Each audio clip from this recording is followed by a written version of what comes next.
Mtsvane. Georgia, the home of wine. Or the place where wine was first recorded to be made. Dependent on who you believe, between 4,000 and 8,000 years ago. Yeah. There are quite a few academic publications on it. Yeah, but the thing is what's lovely about Georgia. Well, there's two things. First of all, they've got indigenous grape varieties. Such as Vachnadziani. Exactly, and also Mtsvane. Yeah. Apologies for our pronunciations if they are incorrect. But the other thing is that they're starting to become, first of all, wanted, and second of all, available. We stocked Georgian wine pretty much from when we started the business 10 years ago. But then I think lack of interest meant that the suppliers started stopping stocking them. But now there's a resurgence, and the wines are phenomenal. Yeah. Also, the famous red is Saperavi. Yep. Which is really, really good. And they put big clay pots. Yep. My nose. And they put beeswax and then they chuck the wine in. Isn't that mad? Yep. And again, low alcohol.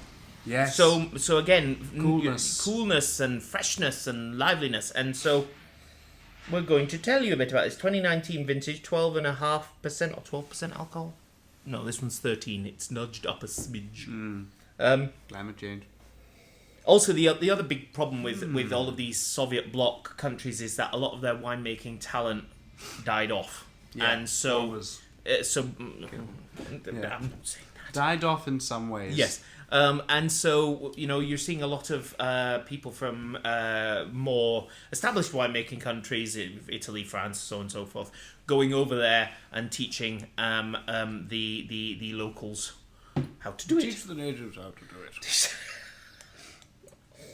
and then it's sort of like nice colonization, just like cricket, and then they'll come back and then they'll do it way better than we ever could. Exactly. That's very true. So that's lovely. It's sort of gentle honey, apples. It's like freshly picked apples. It's very fresh. You know those apple trees that you get in gardens that you don't actually know what the variety is. It's that sort of thing. Yeah.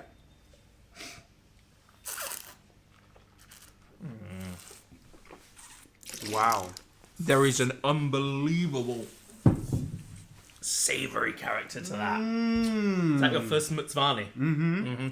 It's salt and pepper and steel and graphite and a pith, grapefruit pith. Loads of grapefruit. White pepper on the end spades. It's very still champagne, very still Pinot Meunier type yes, thing. Yeah. I see what you mean. It's because there is that little roundness of fruit and fatness. Roundness, but also coolness. Savoury, kind of like frozen yogurt, grapefruit pinkness. Wow. Lovely, lovely, lovely, lovely. Really good. Really good. J'adore. Really cheap, I think, is what? 12.5 quid. It's that end. It's just gorgeous. That's gonna. You put that with something like roast peppers and a sort of light savoury sort of rice dish. Kedgeree. Yeah, kedgeree. Kedgeree with that would be absolutely lovely. It's just long. It's got fruit. It's got crunchy apples, but then it's got savouriness and length. It also has. Oh, go away. It's got everything. This wine has everything. And then it's also got like a phenolic grip to it as well. I've just thought of the brilliant food pairing with that. What? Kedgeree? No. A black pudding supper. No.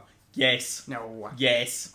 What? The acidity is going to cut through all the fattiness. Yeah, but... And then the savoury element is going to balance off that richness of the blood.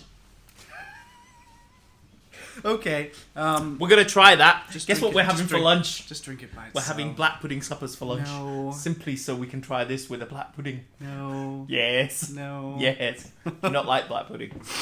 I do, but not with this. Well, there we go. I think this will go very well with black pudding. And we're going to do a video of you trying it, and you're going to go, Peter, you are a god, and you know what you're talking about. All right. Or you're going to go, Peter, you're an idiot. I say nothing. The one thing we agree on is that the wine's brilliant. This is a Bangario. It is indeed a Bangario. It's very Moorish. I hate you.